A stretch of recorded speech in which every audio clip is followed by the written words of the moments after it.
हज़रत आदम अलैहिस्सलाम को अल्लाह ने सारी अशिया के नाम सिखाए, और नाम कैसे सिखाए? बज़रिया इल्हाम, यानी उसके लिए कोई 4 साल 10 साल का कोर्स, हज़ारों साल की कोई क्लास नहीं हुई।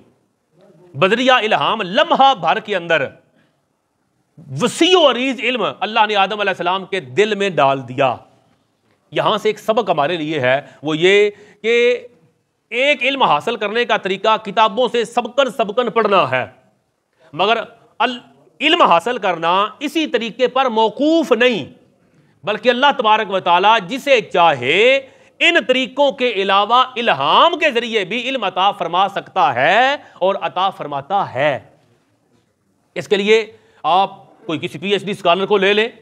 बाज़ औक़ात घर का बुजुर्ग कोई ऐसी बात करता है कि जो घर के 3 डॉक्टर्स को भी समझ नहीं आती। क्यों? उनको जो इल्म दिया गया, उन्होंने जो जिंदगी गुजार के इल्म हासिल किया, उन्होंने जो जिंदगी की किताब पढ़ी, और जो उनके दिल में इल्हाम अल्लाह ने कर दिया, वो शायद किसी किताबें पढ़ने वाले के हिस्से में ना आया।